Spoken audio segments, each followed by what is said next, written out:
The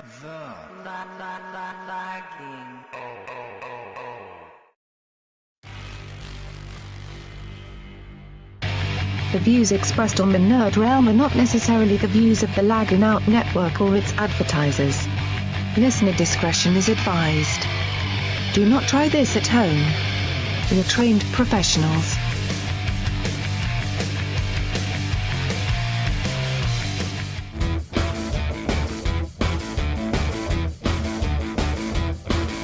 You are now entering the Nerd Realm on the Lagging Out Network, where we bring all the nerd news and more to you.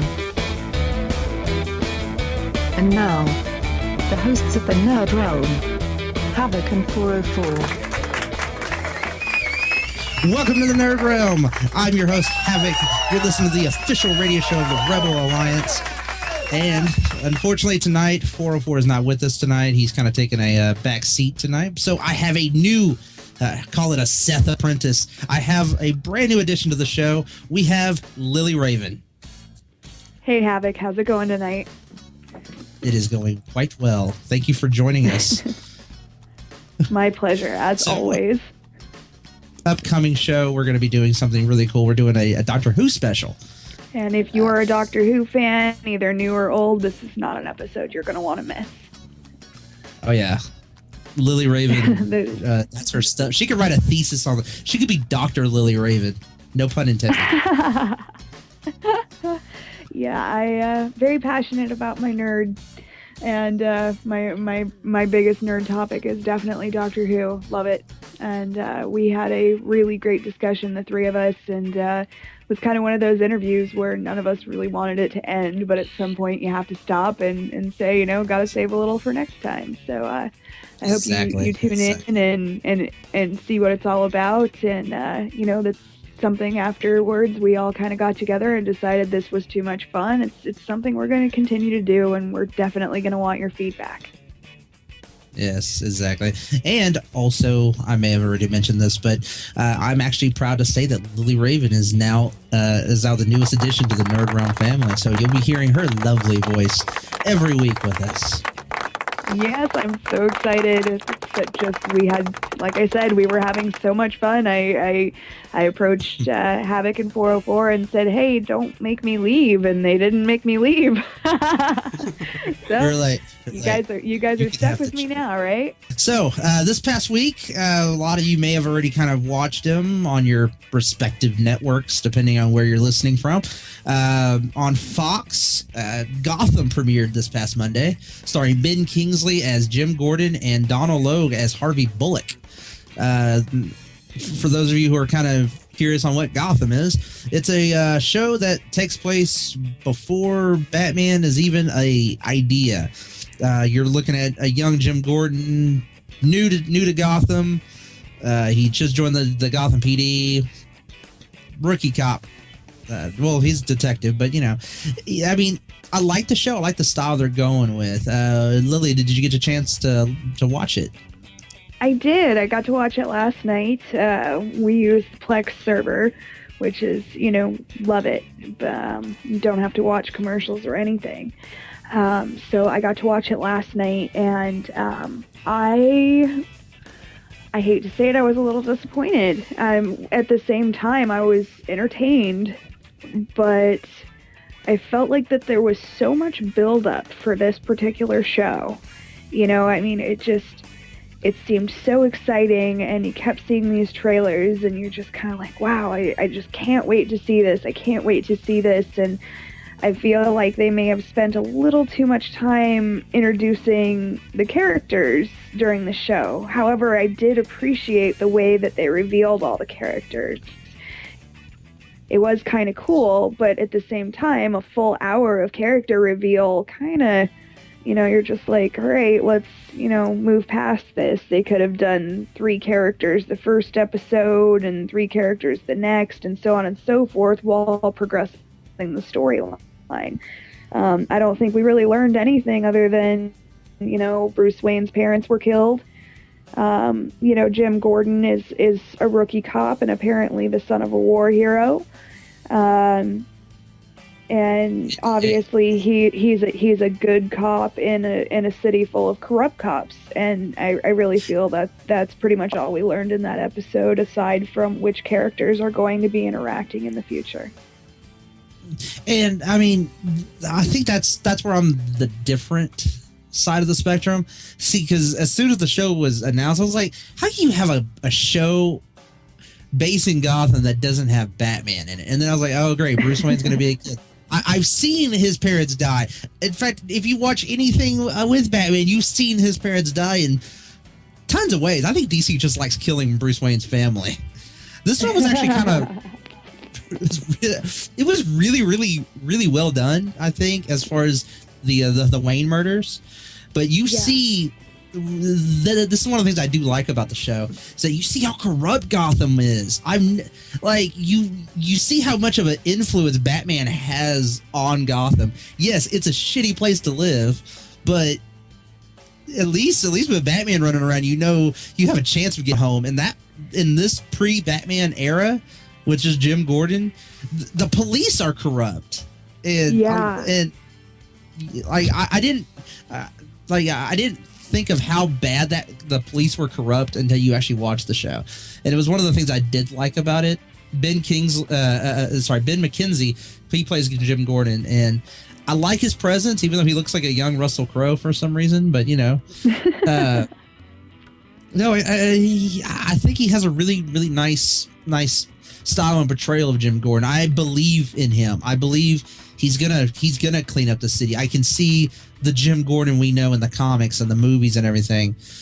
I see where they're going with that. And the guy they have to play, they could have picked a better actor.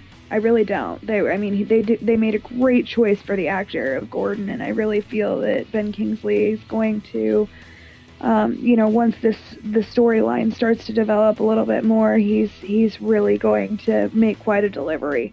It's going to be fun to watch.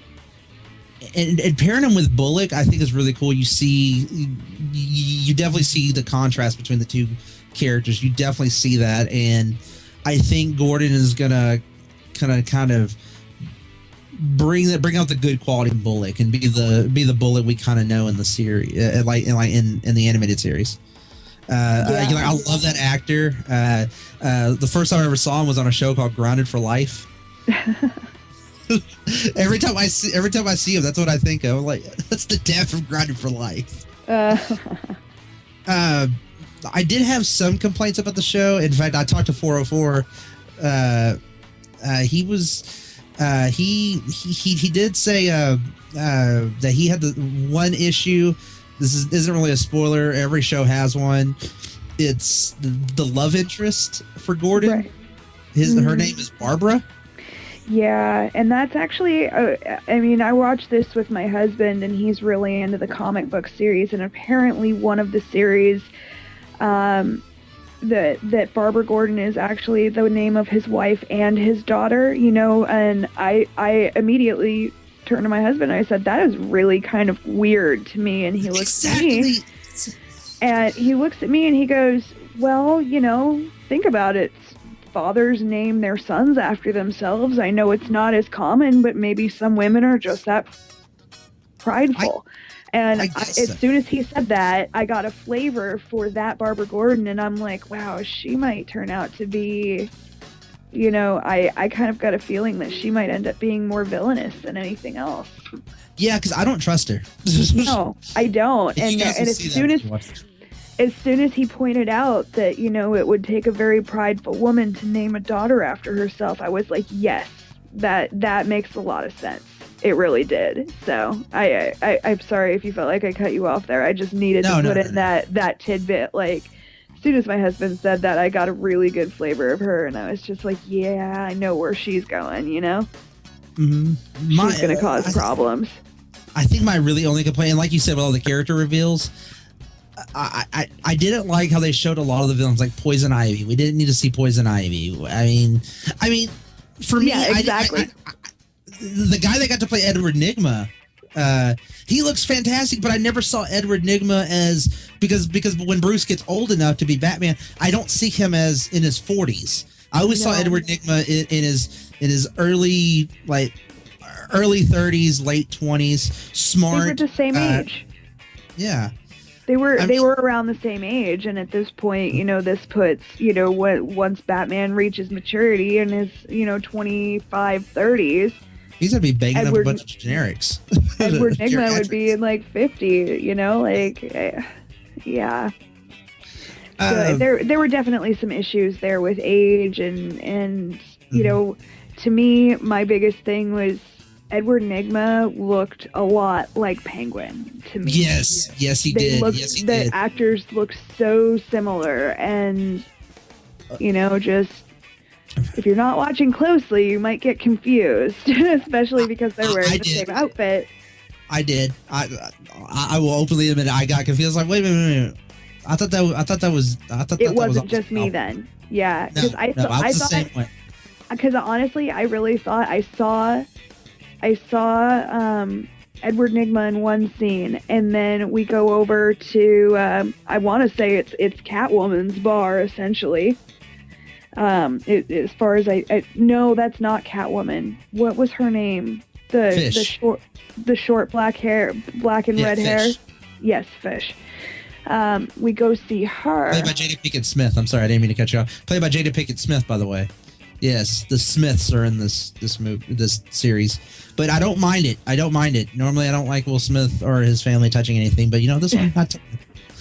But my point is that we go over to her club and we see him, and I'm like, well, that could really be Edward Nygma, but cracked out. Is he a drug addict? And until they said that he was Penguin, I assumed that it was still Edward Nygma, just on drugs. Yeah. And I was like, wow, that's a little risky. And then I realized what was going on, and I was like, oh, well, that's kind of interesting.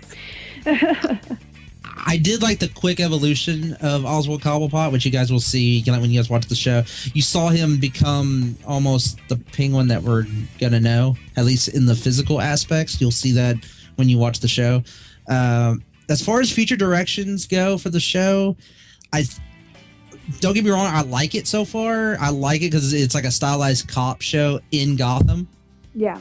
But I honestly, I see the novelty wearing out. Yeah. Because yes. I'm still waiting to like it, so. Because they've already kind of given what the big season long, the series long overlapping arc is going to be. It's going to be Gordon trying to find out who killed the Waynes. Which anyone who knows the comics, they know they revealed that several years, like 3 decades ago or something like that. But at the same time, I want to see on where they're going to go with it. I honestly believe the novelty is going to wear out because of the fact that people are going to want to see Batman. And one of the things I didn't like was they're forcing Bruce Wayne becoming Batman down your throat. Like, look at for anyone who's seen the trailers, you've seen the part where young Bruce Wayne's on top of the roof. And they even showed the scene after that in the trailer. I'm like, it's like, stop forcing it down my throat. I know who he's going to become, but it takes time to build up. It takes time to build up that. Yeah. And there's a couple of portrayals actually that I'm not fond of, and specifically the portrayal of Alfred and Falcone. Yes. Alfred, he seems so angry.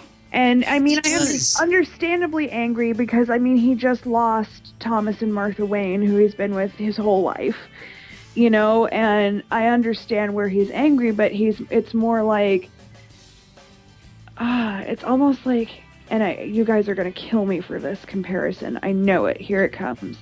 It is very much like going from Dr. 10 to Dr. 12, skipping over Matt Smith, going from David Tennant to Peter Capaldi, from, sweet, lovable, nurturing, to pissed off, drunk Scottish guy. That's all I got. Like, I know you guys are going to kill me for that comparison at some point once we're off the air, but that's what happened to me. All I could think was, oh my God, like, he just made a doctor transformation. Like, it was that aggressive of a personality change within Alfred. And then my complaint with Falcone is that he is talking like you would hear Ra's al Ghul talk, like Gotham is on the blade of a knife. That is word for word something Ra's al Ghul says. And, you know, in no way was Falcone some sort of, you know, he wasn't, you know, he was obviously a mastermind, but in the way of a mob, not the way of freaking Ra's al Ghul. So I have really big problems with how those two characters are being portrayed. Feel free to disagree with me. I liked Falcone. I thought he was a really cool presence. But as far as review of the show, out of 5, what would you say? Overall? Yeah. Out of 5 stars. I'm still waiting to like this one. There's definitely a lot of great portrayals. There's a lot of bad portrayals. There's no real storyline. They're trying to shove too much information down your throat at one time. For the first, I'm only going to rate them episode by episode at this point. For the first episode, I'm going to say 2 stars. I'm waiting to like this one. I will tune in next week, but I'm probably not going to give it much more than 2 more episodes before I'm done with it. Well, 404 from Behind the Veil has told me he gives it 3 stars. Me going in with a really negative impression about the show, I gotta say it really kind of won my heart. So I'm definitely gonna tune in next week. It definitely has to sell me next week for me to keep it on my DVR. I'm gonna go ahead and give it a 4. It was a decent pilot. It had me personally. I watch a lot of cop shows, so it really kind of sucked me into the whole cop vibe. I kind of believed it wasn't a comic book show after a while until they started name dropping, and then I was like, oh shit, I forgot this is in the DC universe. My bad. No, mainly because I liked how the Penguin character was, even though I did have the same confusion. But I liked the stylized, I liked the production value. How it was a nice mixture of kind of a Nolan-esque character portrayals as well as a Tim Burton skyline for Gotham. But yeah, the visuals are great. I'm not going to deny that. Like, it's worth tuning in for the graphics alone. This past Tuesday on ABC was the season premiere of Agents of S.H.I.E.L.D.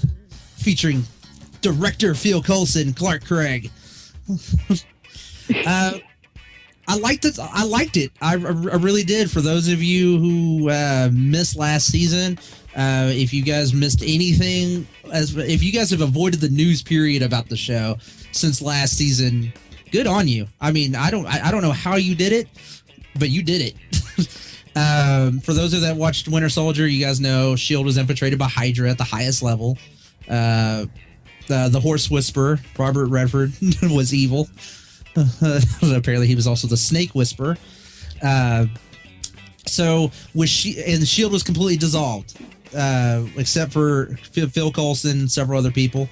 Well, this season kind of takes all the resources they had. Well, at least Coulson's team had at the end of last season. They had the full backing of pretty much the NSA. This one puts them on the boots. Puts boots on the ground with nothing, pretty much. Whatever they have is what they have. And at the end of last season, Nick Fury showed up and made Coulson director of a defunct organization, pretty much. So it's them on the run, and they even brought in a really cool villain, the Absorbing Man, and we reported that a couple weeks ago. It was a really a fun episode. I know a lot of people are going to compare Agents of S.H.I.E.L.D. and Gotham for some reason. I don't know why. They're 2 separate tones, 2 separpt shows. But I think 2 separate universes. Oh yeah. They're 2 separate companies. But what I loved about the premiere is that it's like the show creators, they did hear the complaints from last season, and I'll admit, I mean, it was rocky. Season 1 was rocky until the whole Winter Soldier twist, and I think this time around they have a better feel on what they're going to do with the characters. They have a course of destination, I guess is what I'm trying to say. They know where they're going to go this time around, and they hit the ground running, and I love that. Did you get a chance to watch it, Lily? I didn't actually get a chance to watch it, but I did have my husband explain it to me. Me and him it's kind of funny. We are the ultimate nerd team where whatever I don't watch or indulge in, he is doing it and letting me know what I need to know about those series. So he did kind of explain it to me, and honestly, after he told me that, I was like, you know what? I think this is something I'm going to pick up. So this is definitely on the next show, something I'll be able to talk with you about more in depth and probably in an excited manner. Just, I mean, everything that he's telling me, and I'm kind of talking to people who haven't seen the show at this point. I mean, everything that he's telling me, yeah, the first season was a little disappointing for the first couple of episodes, but then they start bringing in the bigger characters and making mention of, you know, movies and even tying into Winter Soldier. So it's definitely something I'm going to check out. So, I mean, that's definitely where the synergy of the movies really turned in, is when Winter Soldier, the Thor the Dark World cameo was just kind of, it literally was it was really the aftermath of Thor the Dark World. Right. Yeah, but you know, somebody who, you know, who hadn't been a fan after I heard about the season premiere, it's something that I'm going to go back and check out, because it does sound like something I'd be way more into now. So, and you like what I'd really like to see, because there were some leftover things from season 1 I would like to see brought back up, and for those eagle-eye enough to catch it, there's a really, really, really cool part of the very beginning of the opening to season 2. If you guys were quick enough to catch it, there's something there. It's a nice little Easter egg if you can find it. It's actually a tie back to an old episode in season 1 called Tahiti. So keep in mind for that one. And we'll talk about it next week. I'll give you guys enough chance to actually watch it, and we'll talk about it on the next show. As far as review, out of 5, I gave it I gave it about a 4. I gave it a 4. I mean, you know, it definitely had it had its stumbling issues, but I liked it. Well, alrighty. I can't give you a review because I haven't watched it. I know. So let's move on. So we have some upcoming shows coming up. We're actually probably going to miss next week's. I believe The Flash starts. And I kind of want to talk a little bit about Arrow, Flash, and Constantine. Those are the upcoming comic book shows starting this in October. And I'm really kind of excited for Arrow. I love Arrow. If you ever seen that show, it is fantastic. It's a great portrayal of Green Arrow. And I always thought Green Arrow was kind of silly, in my opinion. Yeah, I mean, I was never a Green Arrow fan to begin with, and my husband watches it, loves it. Green Arrow is one of his favorites. His absolute favorite is Green Lantern, but he really has been liking the Green Arrow, especially since they split off and started the Flash show as well. So from what I'm going to understand, those are going to tie in together a little bit. They are, yes. In fact, the Flash is a spinoff of Arrow. That was actually covered in the mid-season finale of season 2. So you guys will get to meet Barry, and you guys will kind of get to see how Oliver Queen and Barry kind of play off each other. So that starts this coming Tuesday, actually. So enjoy. I'll be tuning in. So it's definitely going to be on our topic of our next show after the Doctor Who special. Constantine, just in time for the holiday festivities of Halloween. Constantine will be on NBC. And I'm actually kind of excited about the show. It's definitely gonna see something a little bit better than the Keanu Reeves movie. Yeah, I cannot wait for this show. It looks amazing. Like every time, like I was sitting, I think actually the first time I saw a trailer for it, I was at a movie theater, and I thought it was a trailer for a movie. And my husband's like, no, it's a TV show. And I'm like, wow. And ever since then, I've just been like ravenously following it. Another show that we're not going to be talking about tonight, but does premiere October 7th, I believe it is Supernatural. And, it's funny you said that. I'm bringing that up specifically because a lot of these Supernatural fan pages are bitching because they are saying that Constantine is a ripoff of Castiel. And while they do have their similarities, it's not a total ripoff at all. Oh, God, no. No. They do have you have to admit that they do have mild similarities. Yeah, they do, but Constantine's way more badass than oh God, Misha Collins, my man, whatever. But I'm sorry to say, Constantine could probably kick Castiel's ass. No, don't get me wrong. I love Supernatural. I do. It's like one of my other favorite shows. I think with Constantine coming out, I think it's definitely going to give them a run for their money. I think it's definitely going to get some competition because Supernatural was the only creepy show out there, of them going to a town, kicking ass, and leaving, drinking a beer on the way out. I mean, It was the only show that really gave us that supernatural twist. I think with Constantine, yes, it's based on a comic book world, but it gives NBC a power player to go against CW. CW has some great content. It definitely is capturing that 18 to 35 demographic that networks thrive on, that need it.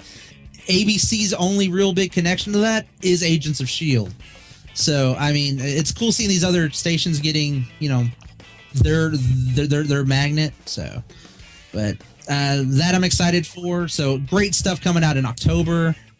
Let's see. There's also, I know that not a lot of people care about this, but I know I do. Legend of Korra, the final book, comes out October 3rd. Book 4, it's called Balance. The official trailer was released today, so I got to see that, which was incredible. It showed scenes of Korra slicing off her hair, and in the last... I saw that. I'm not going to say it out loud, but the last 5 seconds of that trailer, oh my God. You know what I'm talking about over there, Havok? Yeah. The last 5 seconds. I was like, oh, finally, you have to go watch this trailer. This Tuesday, same night as Agents of S.H.I.E.L.D., Disney Infinity 2.0 came out. And you guys, we've talked about it before. For those who have listened faithfully, you know what? This is a pretty good upgrade. I like it. It's a decent upgrade. I got it for Wii U. I know I didn't get it on 360 or Xbox One or anything else with that. I don't know. It just feels right on a Nintendo system. I don't know why. It's weird. A couple of reviewers are kind of saying it is a little bit of a downgrade as far as content. Because of the play set, it's only one play set. The first one gave you 3 different worlds to play in. This one, they give you just one world. They give you the Avengers play set. And so far, the content-wise, I haven't fully beat it yet. I like it. I like the humor. It has the voice actors from the Avengers Assembled cartoon on Disney XD. Samuel Jackson reprises the role as Nick Fury.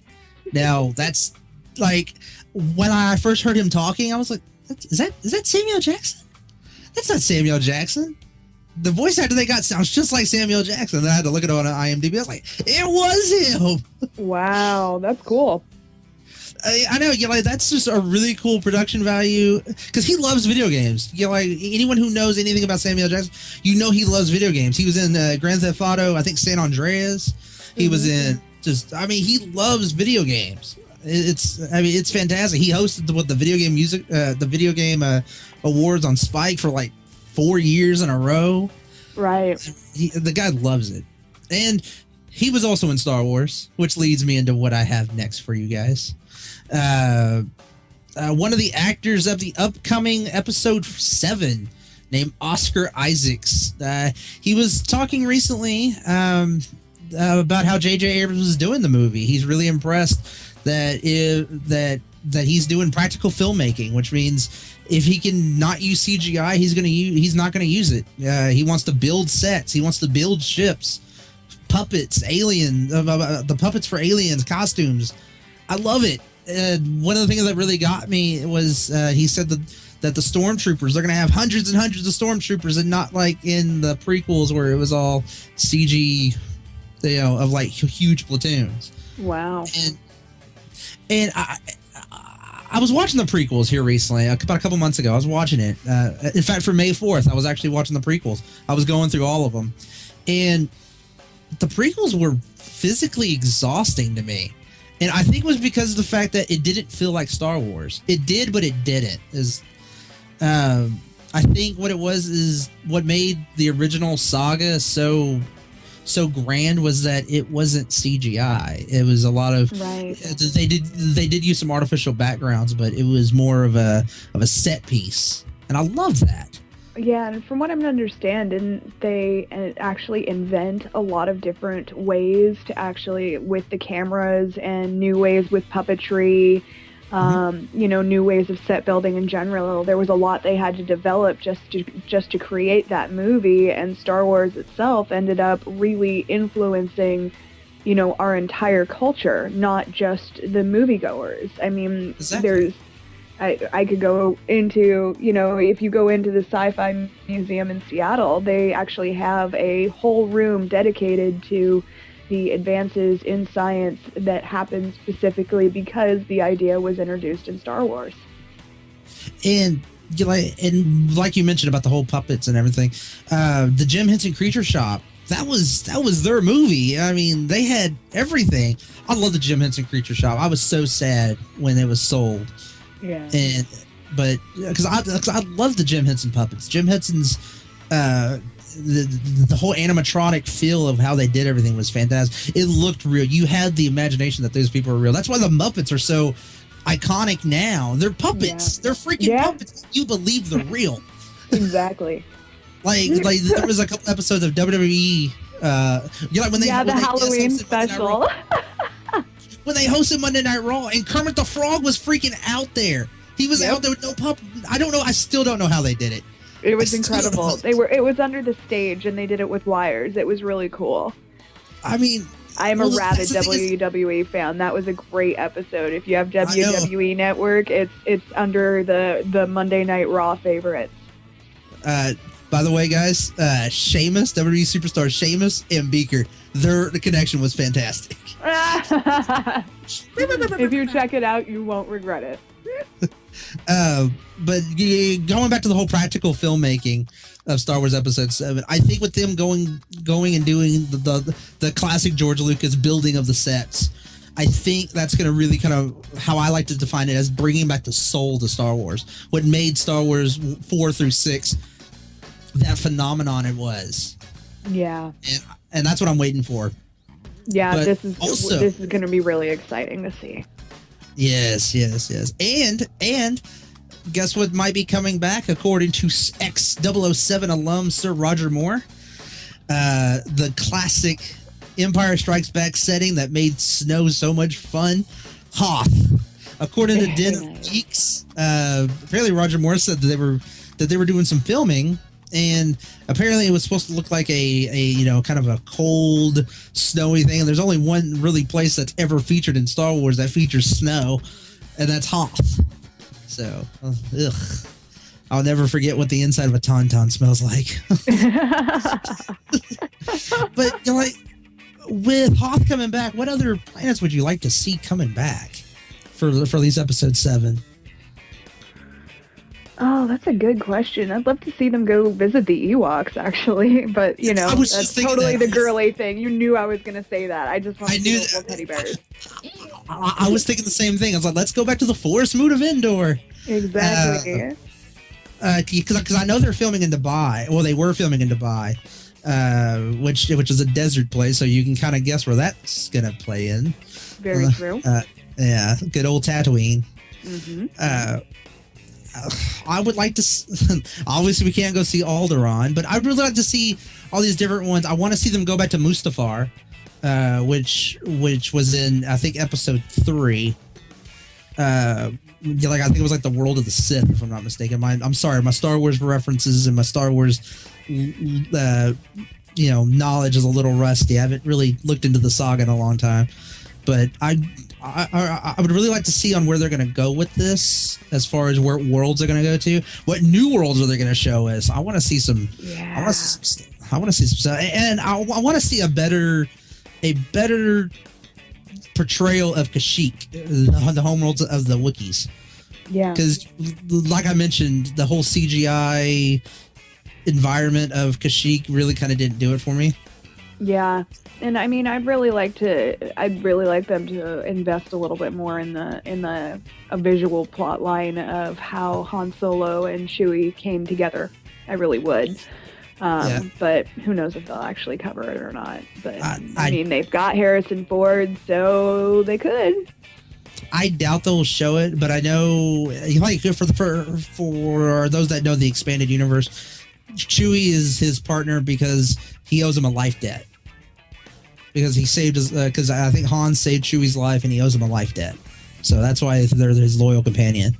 Yeah, so, and I want to see it portrayed on the film. Yeah, I know. I would like to see that. Sad thing is, I think it'll only happen if Chewie dies. Oh, no, you're right. Well, spoiler alert for those who have not read the expanded universe, Chewie does die later on, and it's really sad. But yeah, with Hoth coming back, that really kind of has me excited. Also, for those of you that have the app for the Disney XD app, you guys are lucky enough to go and see. You guys will be able to watch Star Wars Rebels. I'm jealous. I don't have that app. I need it, but I don't think my cable company's on there. Star Wars Rebels is set roughly 4 or 5 years before Star Wars A New Hope. And you're going to see the Rebel Alliance just really kind of, get its, to get his, his whole Rebel Alliance thing. And you're going to see a different side of the Empire that you already know, but you're going to see some brand new characters, some who are rumored to show up in Episode 7. So there's going to be some synergy between Star Wars Rebels and Episode 7. So that's going to be pretty interesting, in my opinion. If you haven't seen the trailer, I will throw it in the links for the show, and it will actually. I'll even try to find a way to get it put into the video to where you guys can just click it after the show and watch it. You guys are going to enjoy it. It looks fantastic. They're not afraid to kill people, according from the trailer. There's a part of the trailer where you get to see them shoot stormtroopers in zero G, and their bodies just floating out. So I'm excited. I mean, it looks like it's going to have some really good synergy as far as connecting that Star Wars universe together with an already established, myth. My only concern is, and I mean, I don't want any spoilers. I've been trying my hardest to stay away from them. When the stories come up on Facebook, the publishing companies are at least nice enough to put up spoilers. Don't click this if you don't want to know. So I've been able to avoid them so far. I'm just worried with them bringing in so many extras. I'm worried about their security. I don't want it to be spoiled for me. I really hope that they are going out of their way to make sure that nothing is spoiled. I heard that there was some sort of drone caught flying over the set the other day. So it's just kind of like, oh, I don't want anything spoiled, please. Well, you got 2 more years to avoid spoilers. You have till next September. It'll be tough, but I'll do it. I'm a stubborn lady. No, but I mean, for those of you that don't have the app like me, it'll be the first episode, which is going to be an hour-long episode. Star Wars Rebel is going to air on Disney XD Friday, October 3rd. So it's going to happen a day after the Doctor Who special airs. Make sure you watch the Doctor Who special! Or listen to it. Yeah, you gotta listen to it. Listen to it, watch it, whatever you do, whatever makes you feel, whatever tickles your fancy. Exactly. Lily, you have some closing statements, don't you? Absolutely. I was going to say, if this show was not enough for you and you want to continue the conversation about anything we've talked about tonight or any of the other shows that have come out this week, we didn't even talk about the fact that Big Bang Theory debuted. There's a lot of stuff coming out. Please come find me on Facebook. Search Lilly Raven, LILLYRAVEN, and I'm in Seattle, Washington. Please come like my Facebook page, send me a message, and can't wait to hear from you guys. I'm already searching you up. So guys, hopefully I'm a little cute, so at least it's worth a peek. Like I said, like Lilly Raven said, we have a Doctor Who special. And go like her on Facebook. She's fantastic. We've been talking to her for like 2 weeks trying to get her on the show. It's been magical ever since. 404 will hopefully be back with us on our next show after the Doctor Who special. So we miss you, 404. We're sad. But other than that, well, hopefully he'll be feeling better. He's a little under the weather. He's having a little blue screen issues, so we'll get him back to his normal perky self, and we'll see you guys soon. This has been a presentation of the Nerd Realm with Havok and 404 on the Lagnart Network.